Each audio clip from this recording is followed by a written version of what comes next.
Good morning. This is John Richardson speaking with you from Toronto, Canada. It is Friday morning, March the 10th, relatively early.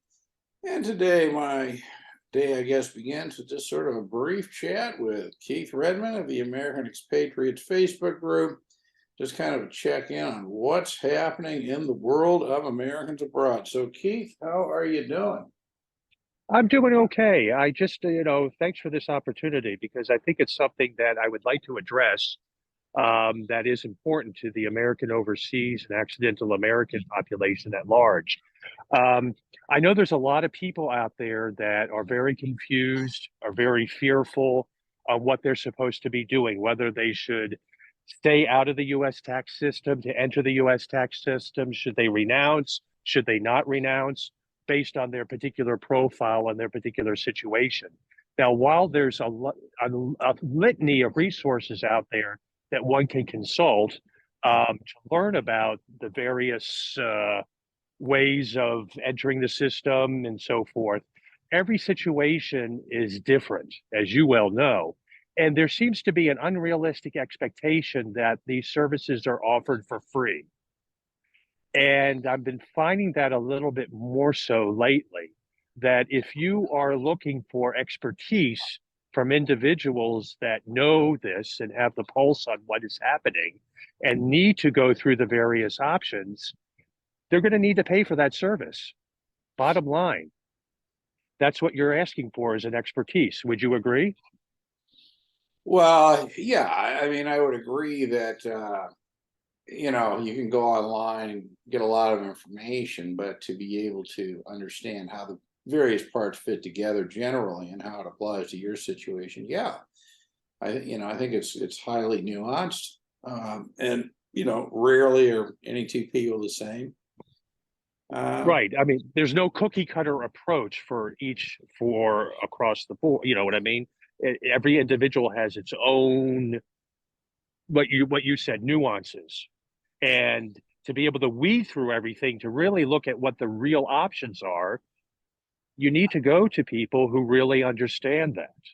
And yes, you will have to pay for that service.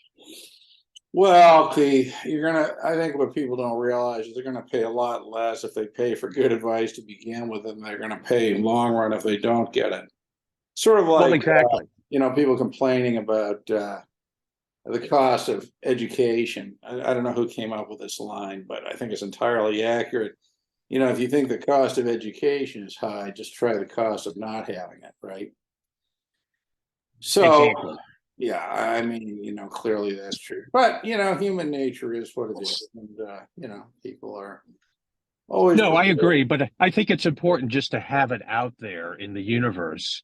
Who and if to the audience that may be listening to this podcast, who are in a tough situation, that we certainly understand that it is difficult, and there's so much information out there and so much misinformation out there that, and a lot of scaremongering that goes on, that they need to go to people who have the proper knowledge to be able to look through, to ascertain what the various options are.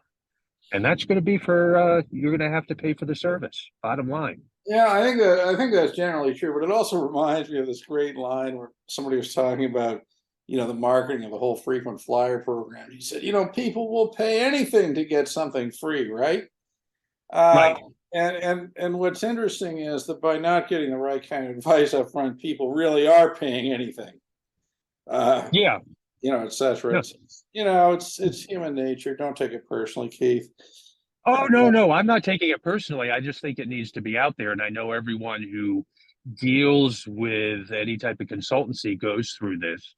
But I think it's just a question of having reasonable expectations in regards to, talking with someone who has a particular knowledge or expertise. You're going to pay for that knowledge or expertise. Well, that is true. Well, people they like paying for tax returns being done. They don't like paying for consulting. Maybe what you should do at the end of your consults, Keith, is give them a certificate of consultation, so that Yeah. they're getting, they feel that they're getting something tangible. I don't know. I mean, I agree, it's a huge problem. Yeah.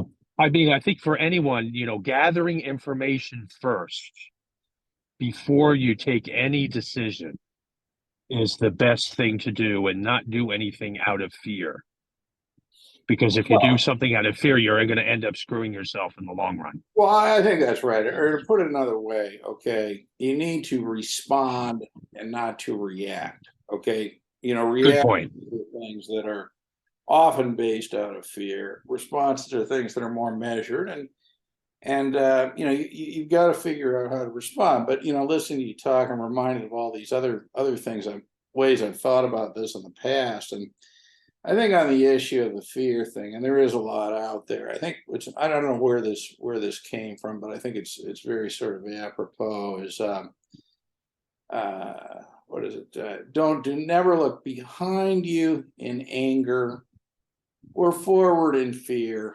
Look around you in awareness. Okay, is I think what people need to be able to do. There you go. Yeah. And I think that's a good way to sum up this podcast. To just have the American overseas and accidental American population just have a more proper expectation. Voila. Well, I think that's right. And also to understand that, conversations online, okay, with similarly situated people are not likely to help all that much. But in any case, I think you made your basic point. Yes. Is there anything you'd like to add? A sort of a exclamation, No. punctuation? Anything? Not at all. Nope, not at all. That's just the bottom line. Yeah.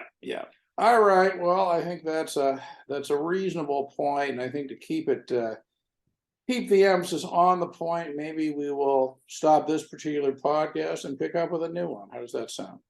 That sounds good. All right. Thanks very much, Keith. Thank you.